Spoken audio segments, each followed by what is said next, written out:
musician Tailor's Twin and Chevy.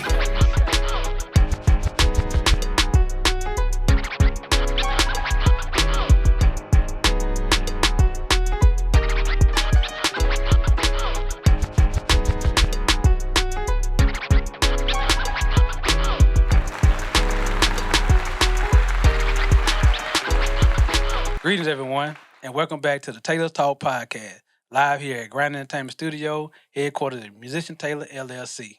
I'm your co-host, Chevy Revis, along with my co-host and co-founder, Darrell Twin Smith.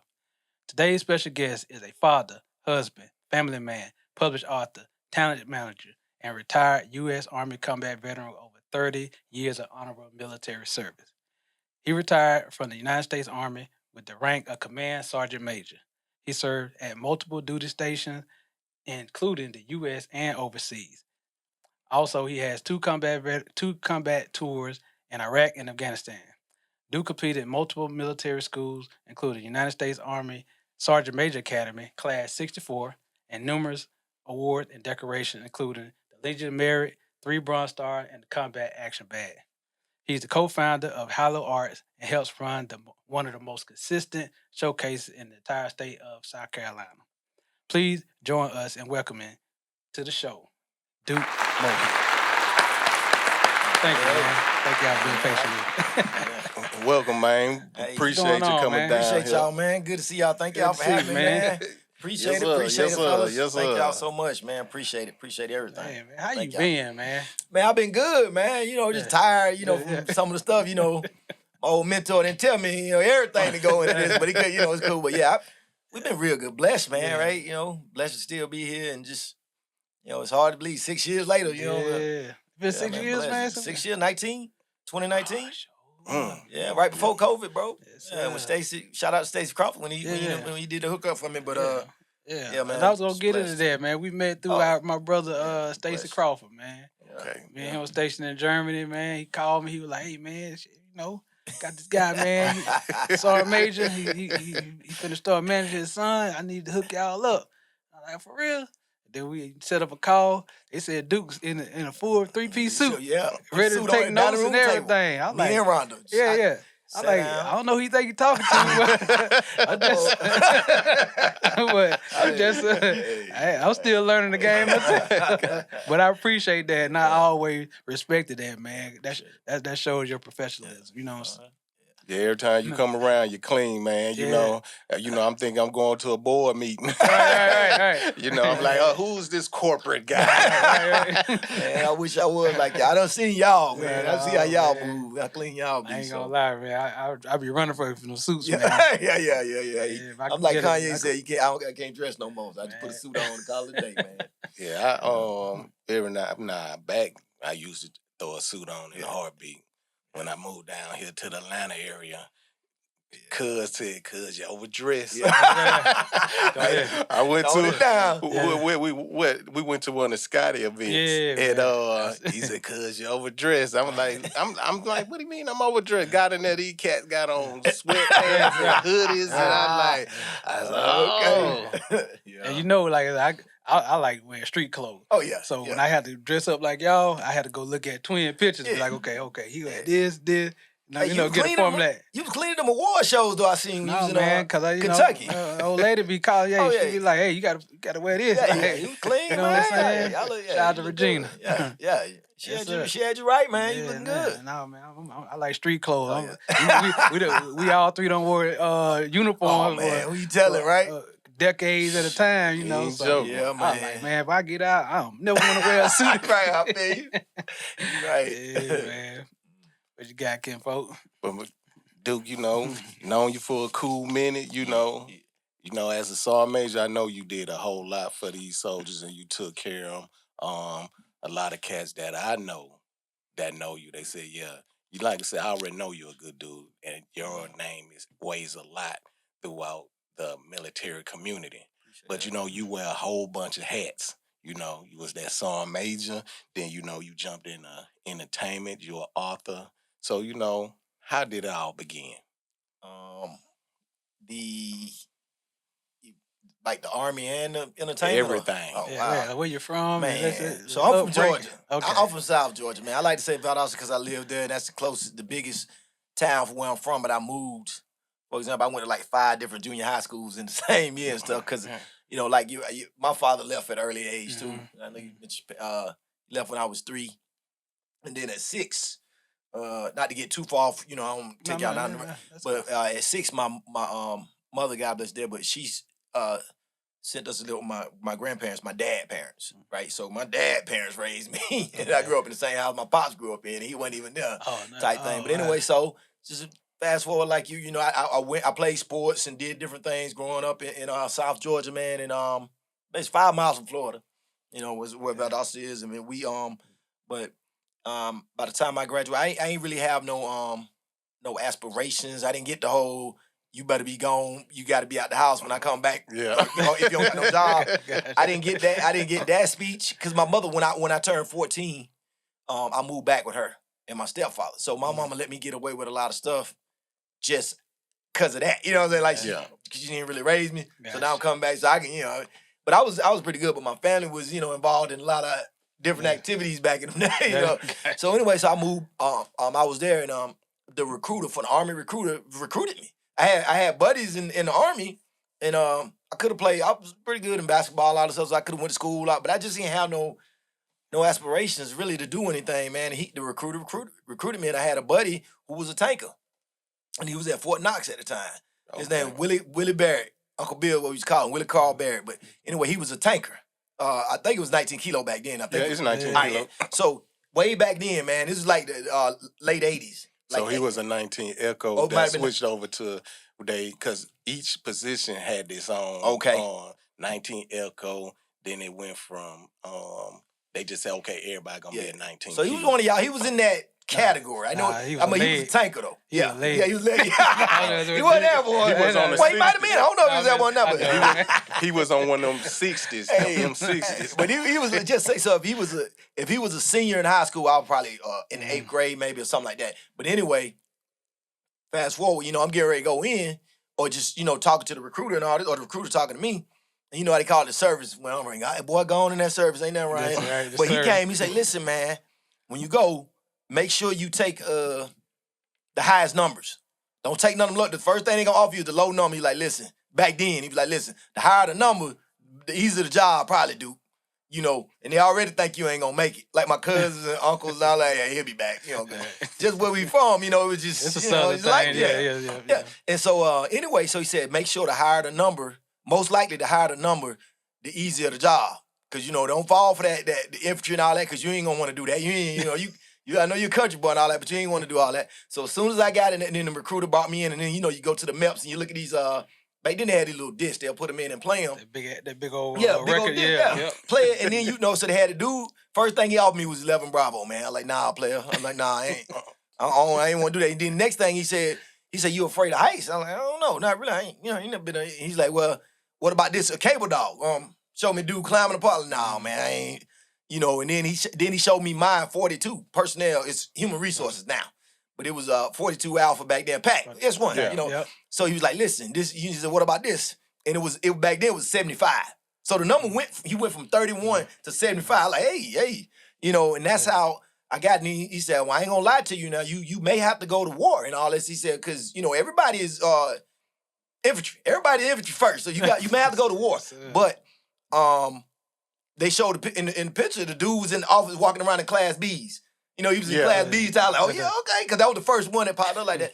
And then then they showed him in the field. He was on the back of a deuce and a half back then, and it was raining. Yeah, he typing in the rain, but he was on the back of the truck. So I said, yeah, man, I'm going to take that. So that's how I got my job. You said, you ain't going to be in that right. Uncle Bill told me, Willie Carr told me to hire the number. So really, that's how I ended up. Shout out to Uncle Bill. Shout out, man. And, Michael Barrett, man. Willie Carr Barrett. But, so that's how I got, that's when I just made a decision to go. I went to the late entry program, and then from there, I just settled my mind on, hey, I'm going to go ahead and join. And then once I joined, I was locked in, went to JBLM or Fort Lewis, as they call it, and, I wasn't playing, but I was definitely coming in for the college money. And our stories are similar when I heard y'all talk. Well, you a little bit different in how But me and Twin was more like, I'm like, man, I'm gonna go do this time, get out, you know. And this how naive I was back then, man. I had a wife and 2 sons when I was getting ready to get out. Cause I was like, man, I did my first enlistment, bro. I had like 90 days left in the Army. And I said, yeah, I'm gone. You know, I'm about to go back home with my mama and them and, you know, do what they do. And then my sister died. She live in Atlanta now. She downtown. She been in Stone Mountain for like 30 years, but she moved to actually downtown now. Okay. She been there like 30-something years now. But anyway, she called me, man, and you know, back in them, you know, we ain't have cell phones and all that. You know, it was either the house phone, landlines, they blowing up our phone, get on the phone. She's like, dude, one of them got busted. I still remember that, man. One of them got busted. And so now, my whole life, you know, I'm like, oh, hold on. You know, hey, I done told you. And then back then, if you didn't re-enlist within like the 90 days, back then you couldn't re-enlist. So I was right at like 1 or 2 days past my thing, and I ended up re-enlisted, man. That changed my whole plans. Brandon and Chris was born at the time, you know, but my whole plans, and I said, well, hey, man, so I re-enlist, can I at least get Georgia? And they was like, yeah, we can get you Georgia. You know, we can get you Fort Benning. And then after that, man, you know, wife, 2 kids, I'm like, I ain't going nowhere. And I just them kids hold you in. That right? And then I make sure I remind mine. I said I stayed in the Army. Man, I mean, for my sons, you know, and then we had one more here, but congrats on the graduation, man, and all that good stuff you got going, you know, going on. Shout out to Kai. Kai graduating. Salute. Yeah, she finna graduate. Finna put out too. I'm playing.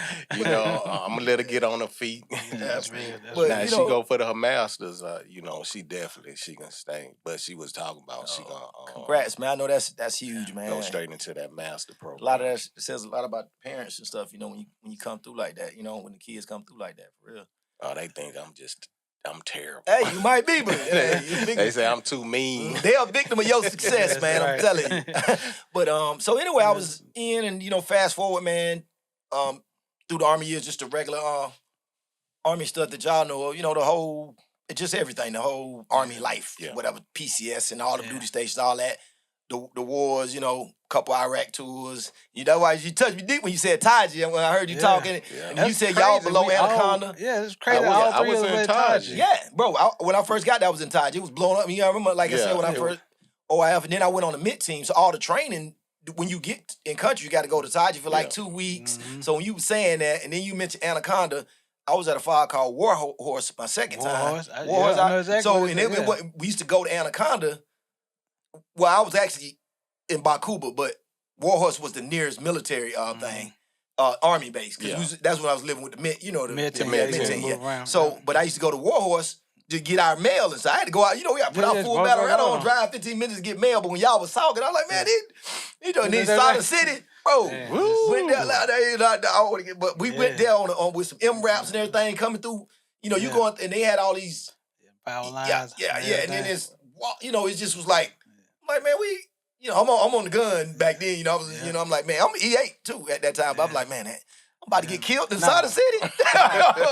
They put me on a mid team when I got there too, man. This is crazy. Bro, it's crazy, right? It's like I had 20 different jobs. That ain't my job. I dodged the mid team. We can never say that ain't my job. I dodged that mid team, but they were top heavy too. It was all The lowest rank we had was the E7. Yeah, we had 2 British SAS. Yeah, it was crazy. But and so, you know, man, but I did all that time, and then as I was getting ready to get out, I went to HRC and was the human resource command. So I was doing paperwork. I was the branch manager for the sergeant majors for my MOS. It was like 3 or 4 different MOSs, but that was one. And so what happened was I was doing that, and I was getting ready to retire. I ain't really, as when you're around them cats and you've been in for 30 years, and you probably gonna be 100% all this other stuff, it's probably like, hey, dude, bro, you ain't gonna really have to work. But the dude that ran the branch was like, hey, but the people with man, I can give you a job right here. Like I already got the job. Like I got the job for you. Even if I got to create it, get the job right in here making this and all this and that. And I said, nah, man, I'm gonna go on slide on out. I'm go manage my son. He a rapper. And they was like, well, how old is he? And I was like, he 27 at the time. They like everybody. I know they're laughing. Hey, like this dude finna go get out the army, turn his job down, finna get out the army and go manage, go be a manage a rapper, whatever. So I told but then when I told Stacy that Crawford, he was the only one that said, he was like, what? He's like, hold up, man, my guy got a guy that's in the in the business or whatever. Well, he around him cause he working on it. He just got out in Atlanta and all this other stuff. I was like, nah, man. I thought he was playing because people joking me already about what I'm trying to do. He's like, nah. He said, man, when I tell you, I said, man, that's your boy, man. He's like, man, when I tell you this, my boy, that's my boy. He gave me I gave him his first shot. I used to put on shows or something. He was saying in one of. I was gonna tell about that. Okay, too. but no, yeah. But I don't know the details of all that. But he was just telling me that Chevy was a rapper at the time, and he was putting on shows, and he put on a show, and he put Chevy on to that, and then they was just cool ever since. So he's like, hey man, I get your phone call with him, whatever, man. So I was all excited about that, man. Got dressed up in the suit, run him recording. I say, babe, I need you to record this. We gotta take this serious. We 10 toes in. But anyway, so I got out the army and came straight to Columbia.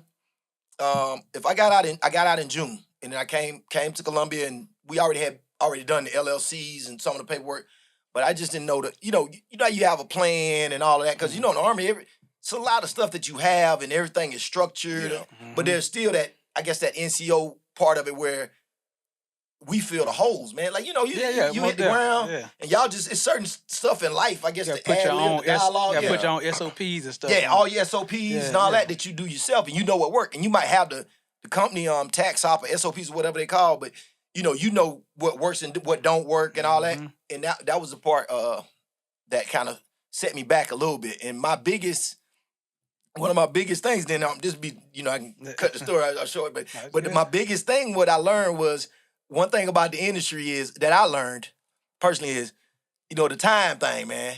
Back then, because cats don't be on time, man. So I don't know, June, maybe July, Chevy had gave me a flyer. It was this girl named Kissy Lee was the name on the flyer, what I remember, right? All right, so I drove, and the thing said start at 7. Keep in mind, I had never met Chevy yet. I had never met Chevy face to face yet, twin. So we only talked on the phone. We was real cool. And so he gave me it was an album release party. And it was 7:00 downtown Atlanta, all this other stuff. So I grab my little suit, hang it up in the car, jump in there, and and I call it the 440 because it's 220 miles from Columbia to here. So when it's another 220 back, so I always call it 440. I told him, I say, babe, I'm gonna do this 440. Say, it started at 7. I'm guessing it'd be over, 12. So I probably won't be home about 3, 4 in the morning, whatever. And so I get here and I go to the address and everything, park and everything, and go inside. And the bouncers was like, I say, yeah, man, I'm here for it's a release. He's like, yeah. He's like, hey, bro, he's like, you early, man. He said, bro, you real early. Like, bro, you early. Like, bro, you might well go somewhere and go in the car and go to sleep, take a nap. He's like, man, these cats probably ain't gonna show up about 10 or 11. I'm saying, man, the flyer said 7:00. He's like, man. Hey. Welcome to Atlanta. Hey, and that was my, entertainment introduction type thing, man. Hey, I ran in this one too. Hey. So I was like, man, it's at 8:00. He said, cuz, you're early. Yeah, you early. Go ahead and lean that car seat back. Hey, I went out in the car and went on to sleep. And I walked back in about 9:30, 10:00, and people started trickling in and everything. Then Chevy came. I forgot you was with somebody else too, but that's my first time meeting there and everything. But I'm trying to figure out, it was downtown, wasn't it? Downtown. It was downtown in the middle of the city, like right downtown. I think it was that TIO club. I'm the restaurant. I know it was upstairs. It was upstairs, yeah. Okay. I forgot what it was called, but it was a real nice venue. Had a spiral stair. And I already had season tickets to the Falcons, so I was already used to going there anyway. In that area. And but yeah, man. So it wasn't that big of it. But I'm sitting there like, what? Yeah. Man, he just got me out here. But I learned, I had to learn that part of it because everybody who's not from here has to learn that lesson, bro. I'm talking about hours. Yeah. I'm still learning it. Oh, y'all got it? Man, you give me a time, I'm gonna be yeah. And I've been telling him waste your time. Right? Twin, I'm out of that. Like Chevy told me, I used to be like you. Yeah. Hey, that's what he told me. For some reason, that you give me a time, I'm gonna be there. They like, even my other kin folks, they'll say, we know Twin now. he already there because like if somebody doing something at the house, they say 5 o'clock. I'm there. Yeah. They like Yeah, twin gonna show about 4:30. Yeah, you on time. Yeah. Hey, I was like that, man, but the I- first about year. But Now I'm on the road. I make sure because I got all the people got- with me. yeah. I gotta give them a false time so they can be there on time. But now, man, I gotta leave here when I leave here. It's a show tonight. dang. Man, I'm not showing up. Man, he told Yeah, I know now. You know, Yeah. we all had that hard, and it's crazy that you went into that because I was gonna ask you what was your hardest transition Bruh, that- coming out the military into the civilian world. That, you know what? It's a And lot that's of crazy. different All things. three of us had but the that same time thing. is really Yeah. the time thing was the most because you know as a sergeant major, like with whatever time you putting on, not even talking about you, platoon E5. sergeant, squad leader, anybody. When you give a time, I wish you would come up here after my. You know what I'm saying? Like you tell your squad or team, whoever, whatever time you give, y'all better be there. You gotta probably be there 30 minutes early. Yeah. Because the platoon sergeant got an minutes. earlier time, and then the first sergeant, because you ain't nobody about to be running up no formation when first sergeant standing up there, Nah. or whoever. So if first sergeant is in front of that formation, you better stay in that car, or you better wherever you at. You ain't joking. Right? Right. So little stuff like that, and for 30 years of that, man, like 30 years of that, and so that was really there's a lot of different adjustments, but the rest that's Army stuff that I can kind of. No, but it's just being cool. late, consistently late, everybody don't do Yeah, I that. had when I was a platoon sergeant, I had this staff sergeant. He always want to be late for PT. All right. So this is how I did him one morning. He fell up there. He thought he was, and I said, "No, get in the back of the formation, stand in the front, lean the rest until I'm finished." Yeah. Broke him. Got to. I broke him that day. Yeah, that time thing, I man. want y'all to understand. Like I know a lot of y'all not familiar with the military term. This guy was a command sergeant major in the military. That's the E9. That's the top of the non-commissioned officer position. He made it all the way to the top. So what he's saying is that if he if he don't understand it, then guess what? It's a lot. You know what I'm saying? Stuff rolled down here. I don't want to say the other word, but it rolled down here. You get him mad, everybody gonna suffer. In a sense. Yeah. So It's unfortunate too, ain't it? yeah, it's unfortunate. Yeah. But it helps the unit and it helps the cohesion of the actual unit get tighter and tighter. You know what I'm saying? Yeah. So with that sergeant major background, how did it influence you in the music industry? What things that you took from being a sergeant major that help you advance your knowledge and what you do for Hylo Arts and Chris? So the some of the main things I took from that was everything is your fault. Like, when you in charge, man, as a sergeant major, if a soldier get pulled over for a DUI, and my command time was in Korea, I was a battalion sergeant major in Korea, somebody get in trouble, I'm on Camp Casey somewhere. Somebody get in trouble way down in Busan. Camp Red Cloud. Yeah, Camp Red. Yeah.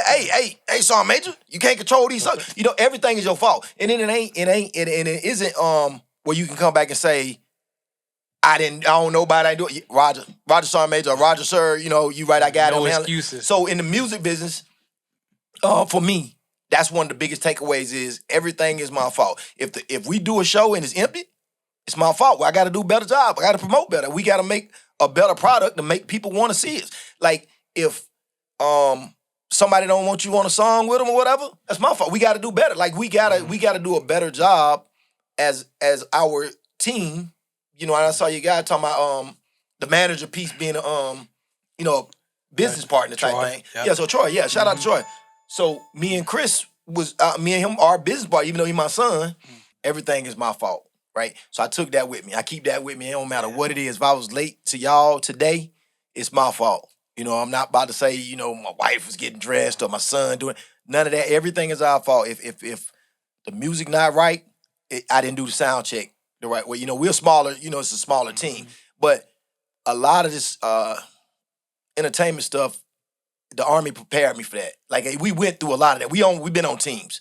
We've been privates. So we know what it's like to have to go do police call and don't even smoke type thing. But it's a team thing. And there is nothing, this ain't my job. We don't, so I use all that, but the biggest takeaway, like I said, if it's not successful, it's my fault. If it's successful, everybody else. It's Chris, great job. We did that. I bust tables. And man, you ain't gotta do that. You ain't got to. No, man, we got. And in Chevy taught me a little something with that when he came to one of our shows. You didn't come to this one, twin, but he was down there and we was breaking down. Breaking the stage down. And he was like, yeah, he's just come up there and start grabbing stuff. So I'm like, no, we got it. You're like, no, man, this team, it's teamwork. So, and I had, in the Army, that's just kind of the mentality, bro. Yes. Like, it's teamwork and all of that. So those are takeaways, but that biggest takeaway is like, it's my fault, man. I ain't about to blame nobody on why they ain't coming to my shows or why we suck. None of that, So, yeah. I'm glad you said that, because like in Banner, I don't know if you've seen in his office, he had a sign that said, "It's my fault, even if it's not." Yeah, I seen that. Okay, yeah. So that just leadership right there. You know what I'm saying? We can't, all the trouble I got in my first 3 years in the military. That's why I be giving people grace. I know Twin be like, you got to. I give people grace because people like sergeant majors and first sergeant, like I went to jail. All of them had to come sit on the carpet. They had to come to court with me and vouch for me. How many heads, I know the complete story. Matter how many heads had to roll, how much sweat them jokers had to go through for something that really was not their fault, but they soldiers, so it's their fault. Right. We found, because that was before the war zones and all that. You didn't realize you need them guys to take it on the chin for you, because now we down range and I got it. It's kind of, so. Yeah, man. And it wasn't just that isolated incident. It was back to back. You going to jail. Like I was on the road with him home, man. Like, in uniform, I was a great soldier. Yeah. Shoot expert, run 300, do all that. You know what I'm saying? Soon as I hit that gate, like I was back in Mississippi. You know what I'm saying? So my first 3 years were turbulent, but people like you and great soldiers, great leaders, they be like, I see something in them. I gotta reel them in, you know what I'm saying, and get them right. And they did it. And they did that for me. Yeah, that's why I'm here talking to y'all today. My grandfather taught me that before I ever joined, though. So I had this first song when I was a private. He was from Memphis, Tennessee. Shout out to the Delta. No, he was gangster. Top of it. But the crazy thing about it was like that dude picked on me for no reason. I like, man, I ain't did nothing. He called me. I'm on CQ. You know how you gotta go empty the first on trash can. I'm thinking he gone. Yeah, I walk in there. Get back here, Smith. I said, what he want now? He said, he said, you think you gonna get promoted while I'm here? I ain't gonna never promote you. Dang. I like, all right, son, mate. I said, all right, first on. And then he was like, he ain't gonna say nothing. I said, you said I ain't gonna get promoted. I said, what you want me to do? And then he said, I see the potential in you, but one of my partners, he didn't like him. You hang around him, you just like him. And I like, I said, I ain't like him. Because, he was always pissing hot on that your analysis. I said, I don't smoke. That joker, he was on me for no reason. And then it was seem like that's when I was like, nah, that was the reason, because you was hanging who you hanging around. That's what they told me when I pinned on E5. They like, hey, y'all your little friends all over. I see you. I see you around. That's a wrap. Yeah. But we all was privates. That's the crazy thing. I'm probably, how they see the potential in you, man. And they like, look, don't get caught up with them dudes. Yeah. Let them dudes there. You different. Like, hey, bro. When you get to a certain right, you can see it. Like, you be like, 1-7 cab put a stain on it. Cab itself. That 1-7 cab was rough. And I said it was rough. It was rough in 1-7. What was your favorite duty station? Oh, man. Man, that's a great question. I would have to say JBLM. The first Fort Lewis, my first duty station, and just everything was cool, but it was just the level of responsibility and stuff like that. As private, you didn't realize how good you really got it, and then being away from home, going up there traveling. Then my wife. I got married. My wife came up there. All this, it was just a different experience, man. First time when I got to Seattle, that whole area is a lot different than South Georgia. Seattle, Tacoma is gangster. Right. My family from up there. Yeah, so they gangster. Yeah, right. Yeah, and so, and you hearing about the alphabet streets, the Crips, the Bloods, all this, but it was just a whole experience of just being, 18, 19 years old, out on your own, going to clubs, looking like, places feel like Soul Train. This stuff I seen on TV, man. It wasn't, and not having that as a high of a level of responsibility. My goal was just to make E4. I want to just be a specialist, not shout out to all the specialists out there, but that's what I wanted to be, because you couldn't tell how long they had been in, and they can kind of do what they want, and Sham sham, sham shield, right? Sham shield, yeah. And so, but yeah, definitely, I would say JBLM. After that, I loved all of it, but you start getting that leadership roles a little bit more. It turned into some work. But them first duty stage, I was shamming, man. I robbed to go. I should have wore a mask, like they said. The first 4 years, I should have had a mask on. And I was going to get out too, but should have had a mask on payday, man. If you can get over. I tell anybody, if you can get over being homesick, and then where we come from, be like. Every time I used to go home, I'd be like, man, I'm getting out. Right. Everybody be like, man, Same old thing, cuz they be like, you ain't got to go back. Yeah. Yes, I do. They gonna come look at me. Yeah, this ain't no regular job now. Then you find out who all done got, killed and all that, who in the jails. You be like, I think I better stay in this. You know what I'm saying? Same old. So, you absolutely right, man. It was wild. But I'm gonna keep on talking about these many hats you got. Yes, sir. I know. We're gonna talk about this book. Oh yeah. This book, How to Start an Entertainment Company. Yeah. I know you're a very intelligent man, and the book. What made you want to write that book? It's another great question. So it was Chevy idea. So basically what happened was, how we had those continuity books in the Army. Continuity book in the Army, like if somebody can, I know y'all know, but it's for like if somebody come in and you already left or whatever, they can do your job, kind of at least have an idea of what your job is and how to do the steps to it. Mm-hmm. So whether it's setting up a microphone or whatever, you already got the steps laid out in it. So what happens when I first started, and I was doing a lot of YouTube University, a lot of talking to you, a lot of different things about making notes of all of this, right? And then I as we started going to all these shows and clubs, and people would come up and say, "Hey man, how do I do this? How I upload my music? How can I be this, that?" And I said, "Well, hey, what's your email?" And they give me email, and I was keeping notes, and then I was taking those notes and typing them up anyway. So then I started sending them, and Chevy was like, "Hey man, you doing that? Why don't you put that in a book? That way you can share with more than just the people that's right in your face, emails and whatever." He's like, you could that way you can share with more people. And so after that, it was, Amazon had that whole, you could just do your self-publish thing. And so initially, that's why, I did it that way. And then you couldn't put it on there for free. Like you had to at least pay for the cost for them to print the book. And it was print on demand. So that was the initial reason why. But then I was like, well, hold up. He was like, I know a couple people, if you want to add some advice. Because, we talk about giving advice a lot, right? Mm-hmm. So then that's when, I got some quotes. And I just kept all the quotes anonymous.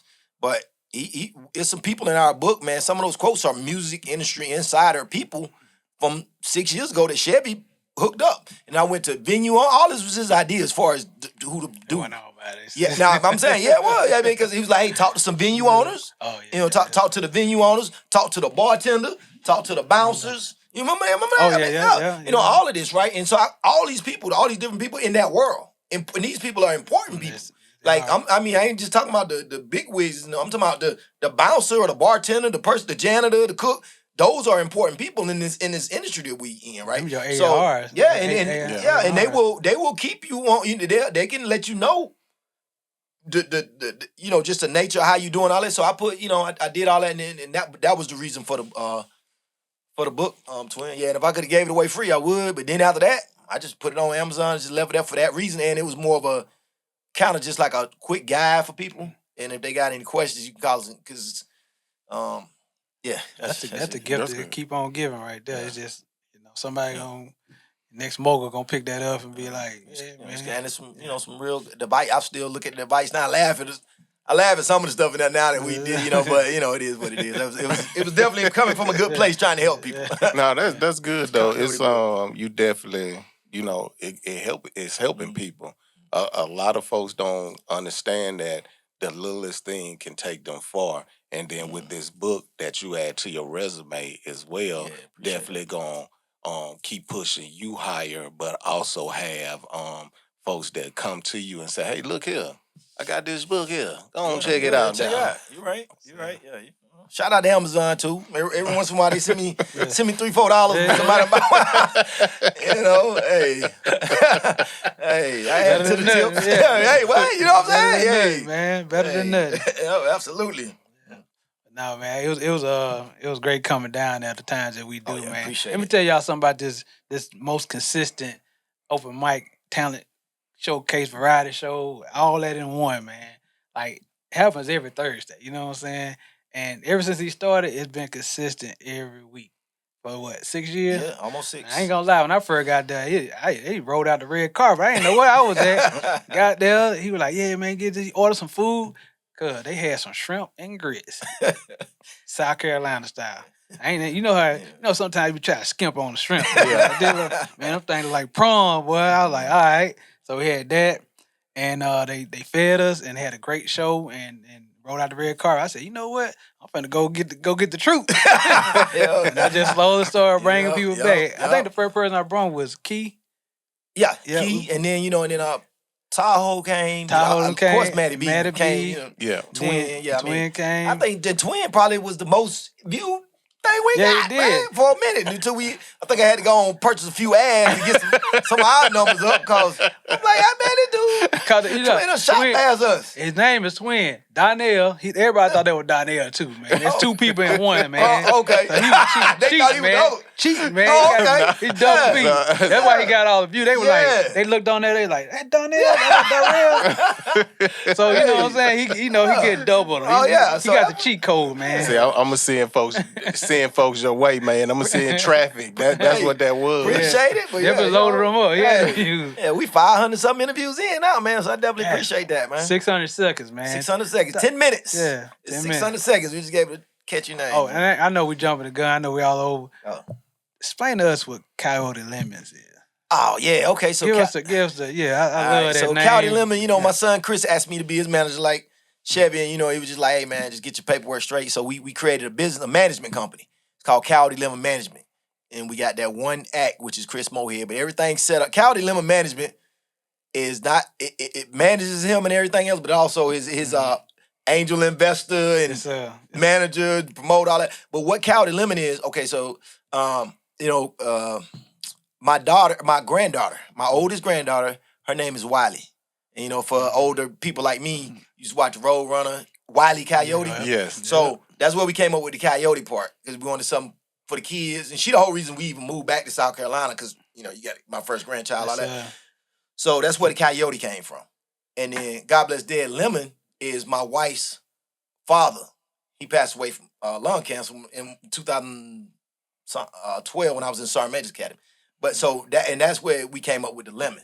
So then we just put Coyote Lemon to represent for the whole family. And then we gave my immediate family, my wife and my 3 sons, a piece of the company. Like I gave them, their name is on the paperwork for all the good stuff. Anything bad is my fault. But so I did that to make it. We took the youngest, and then at the time, the oldest or something, just to symbolize the old and the new. Yeah. But that's what Coyote Lemon Management is, and that's why you see it on everything. We don't really. It's kind of like what Twin be doing, where you just kind of lay back like you do when you come in and look around. So Coyote Lemon Management there, and it's the main breadwinner, and all the deals that we work, anything like that outside of if it's going on paper, we put Coyote Lemon Management on it. Hylo Art don't go on too much paper, but it's the front, it's the out front thing. So that's gonna be on all the flyers, and that's gonna be on and that's the bread when all the money that whatever we make when we start making it, that the money goes into Hylo Art. But Coyote Lemon, any deals, any paperwork I sign, anything like that, we use that. We use Coyote Lemon for that because it's family. It's love that. Yeah. So that's generational power and wealth. Yeah. Yeah. Love that. Sir. Yes, sir.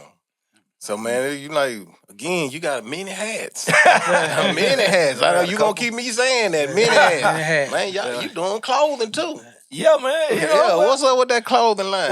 Man, so that's another, our mentor. I just leave it like that. But he was just kind of like, listen, man, you need to have these different things, because we wasn't in it. We are not in it for the money. Ultimately, we want to end homelessness. And what I mean by that is just at least have the opportunity for you to not want to sleep under the bridge. I'm not saying that you will take it, but I wanted to be there without maybe some of the restrictions because a lot of those guys are like us, man. Yep. You know, we won I don't know, one IED away from being under a bridge or whatever. You know what I'm saying? Or some mental one pill That's away. And I saw where you talked about shooting up the car and all the things that you was in. Saudi City is notoriously famous in Baghdad. You know, and to survive those things, so for people that went through some of the things that y'all, can you imagine being in that car with that y'all shot up and then survive, and now you come back to the States, so we could easily be homeless, or something like that, right? So, but we can't do it with our money because we just don't have now. Our family could be okay, but we just can't do it with our money because we just don't have enough of it. So the more avenues and the more things that we can get involved in early and make the mistakes early. So the clothing was more for that. So that's why we start. That's why we got the hoodies and all that. And at the time, my mentor was like, "Listen, man, this is expensive business. So if you can do it yourself, do it yourself. If you can't, then that's one thing. But if you can do it yourself, learn how to do it yourself until you can pay somebody to do it." And so I went to the print on demand things, and went through Teespring, and then we came up with some designs and Dope Overdose Studios here in Atlanta. Matter of fact, they created our Hylo Art design. Okay. The highs and lows. Chris told them what it was about and all that. And so that design is a sun rising over a dark cloud is what it is, because we gonna be highs and lows sometime, but sun gonna rise over that cloud at some point. So so we started the clothing line, man, and then we set up a merch table at the shows and and just kind of went from there with that, man, and just sticking, just going to the process, man, and That's dope right there.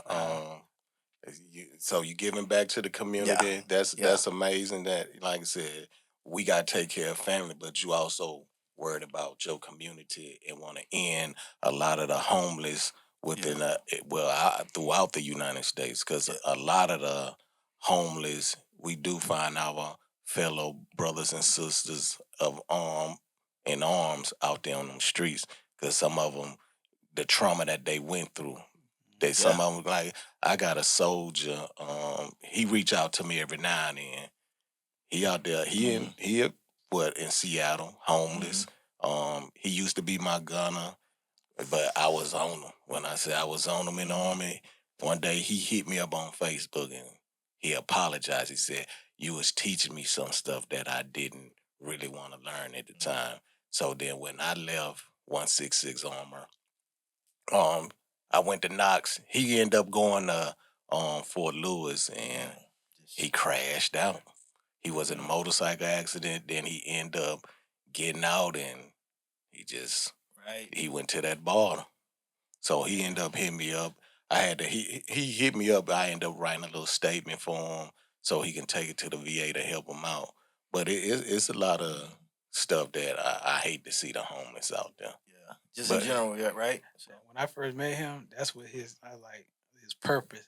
He said, I want to end all homeless. He didn't just say homelessness. He said all homeless around the world. You know what I'm saying? I was just like, that's a grand plan right there, man. But and like, we don't really like to tell people a lot of stuff, because sometimes it can come across like bragging and stuff like that. But I want to say shout out to y'all too, because y'all always posting about suicide and the different things like that. Awareness is going on, and we had to get out of that, because we do we just had a cancer benefit.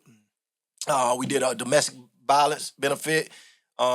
We've done like six back to school giveaway things, and shout out to y'all for that, because David Banner, however that merch got to us, you gave us some merch to give to the kids in South Carolina, to the kids and all that. So that was amazing for us.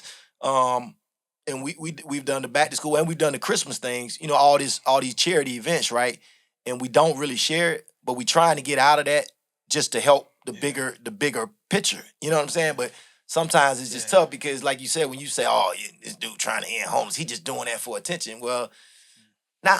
No, I don't think we know you. When he said that to me, I was taken back. I couldn't even say nothing. I was just like, man, that is amazing. And because I could tell, somebody say something, you could tell they mean it or not, man. I could tell he meant that. If you ever if you ever slept on a couch or somebody's house, man, where there was no love, like they didn't want you there. Because like I told you, my dad left when I was 3. So that means from 3 to 6, I was with my mama, but we was quote unquote homeless in the sense of some of the houses we was in wasn't ours, you know, and you could just feel it as a child. You could feel that feeling that I don't wish on nobody, man. They ready for you to get up. Yeah, you ready for you. This ain't your house, you know, that type of thing. And, until I got to my grandparents. So, and I mean, you know, it's just one of them things that we just trying to deal with for people, man. Respect that. Yeah, man. No, y'all so consistent with it, man. That's why I tell people, anybody going through Columbia, the Met, appreciate it, man. Gotta stop by my house, Appreciate bar, it. and grill. Yep. You know what I'm saying? 7205 Two Notch Road, Columbia. South Carolina. 2 Notch. Yeah, man. Right? Don't let it scare you. And listen, next to Kiki. Kiki's Chicken and Waffles. Right. Hey, we ain't on Atlanta time either. So we start at 8 and we done by 11. So you sipping a little bit, you can start to get wild, and then you can go do what you want. We done by 11 though. So. Right. On time is on time. On time, right? We press and play. That's what we used to call it for the parades. We press and play at 8 o'clock, baby. So yeah, man. So I know we talked about a lot. I know we talk about a lot. We can do this for 3 hours. Man, I enjoyed it. So man. tell us about your artist, Chris. Oh yeah, man. So Chris, shout out to Chris, man. You know my son, Chris Mohead. Chris Moore, he named after my grandfather. I got to throw that plug in there to raise me. But I got 3 sons, Brandon, Chris, and Eric, and I'm proud of all of them, man. Love them all to death.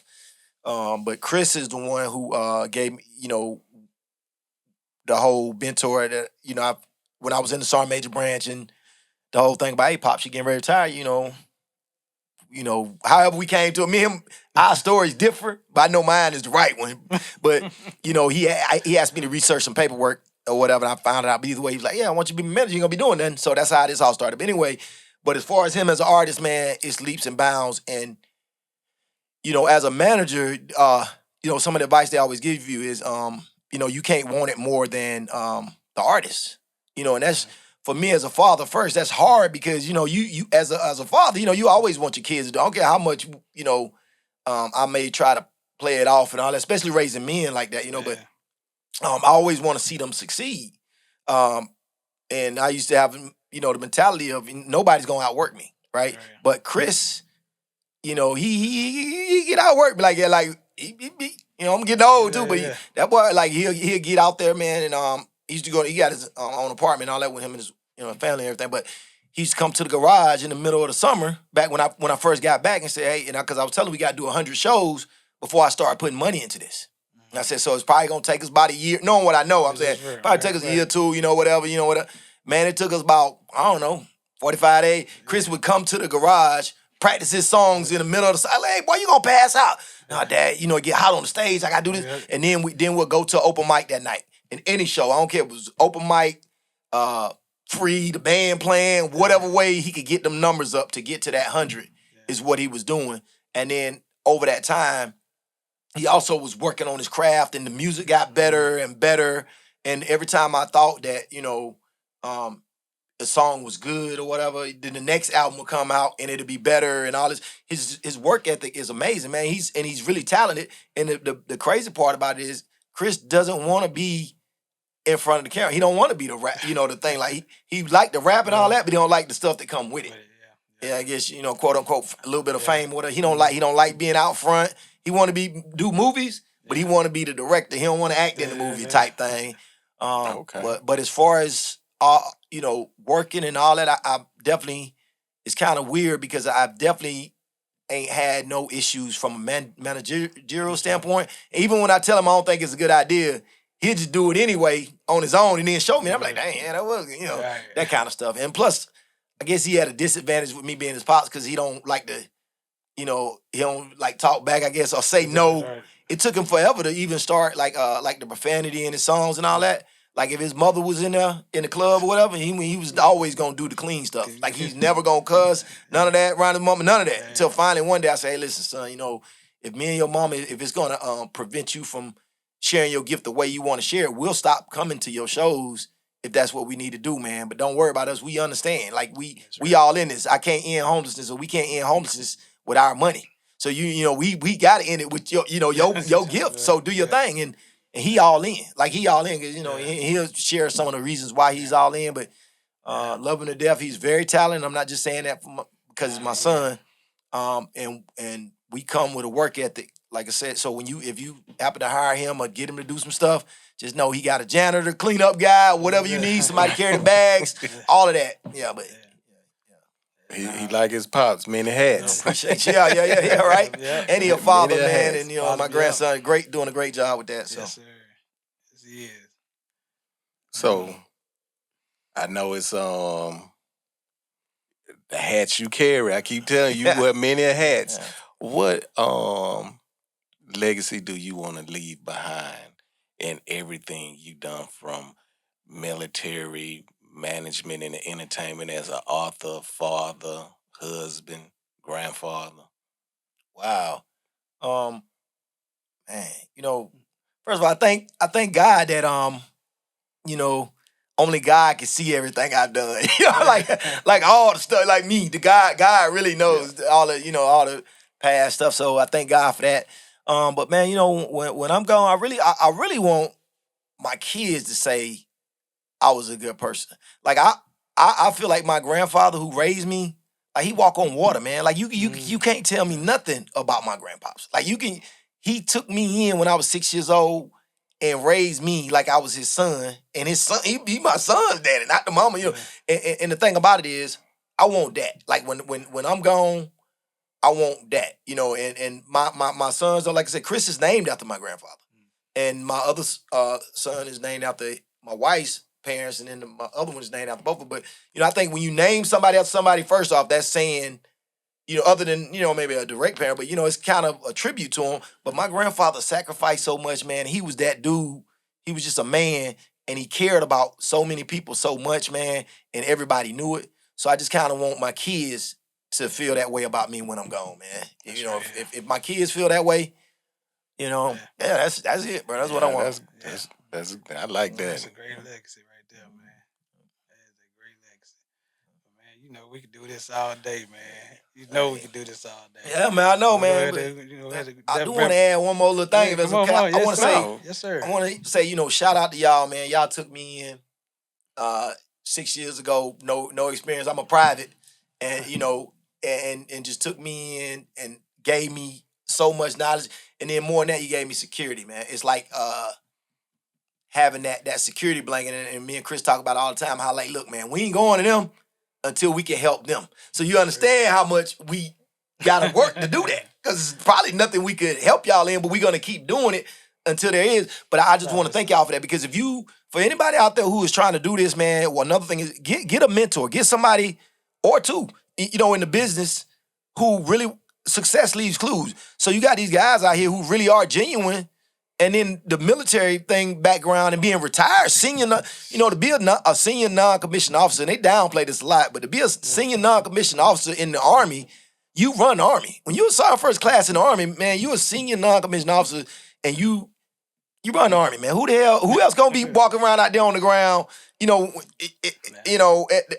doing some of the stuff y'all doing out there, and then 2 seconds later, you got to, get on to somebody about a room being clean or mom back home, sick. I mean, counsel, all of that. So y'all, the sheer amount of work that y'all did and now doing is much. So when you got that in your corner, man, what am I worried about? Like, really, I mean, we work hard up there, but what do we really, be like, man, if worst come to worst, man, we can always ask Chevy, though. We can ask Twin, how to do, And so I want to thank y'all for that, man, for the shout out to Grinded ENT. Taylor's Talk, Musicians Taylor's podcast, everybody. Matty B too, but y'all, man, especially, man. So I want to thank y'all personally for that, man. And I say it again and again, thank you, Stacey Crawford, for introducing me to this man, and thank you for introducing me to him, man. I appreciate that, bro. Yeah, fellas, I Most appreciate y'all. definitely. Man, thank you, man. We appreciate y'all coming down from Columbia, South Carolina on this 803 Saturday. You know what I'm saying? The Met. Shout out to everybody out there. Man, we appreciate you. We'd love to have you back anytime. Anytime, bro. Man, love you, man. And y'all continue to do great things out there in the Met. Thank you, brother. All right, brother. All right, man.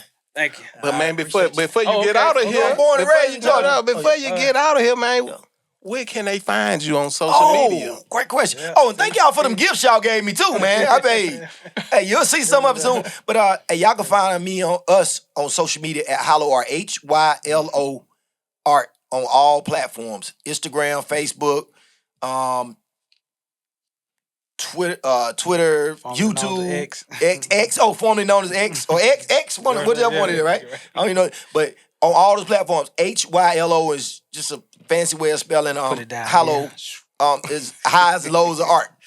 Highs and lows of life, my bad. Highs and lows of life, but Hylo Art on all platforms. So please follow, like, share, subscribe, and subscribe to this podcast as well. Please do that, y'all. It's on all platforms. Well, thank y'all again for tuning in to Taylor's Talk Podcast. Make sure you subscribe, like, and share. And see you next time on the next Taylor Talk Podcast. Hey.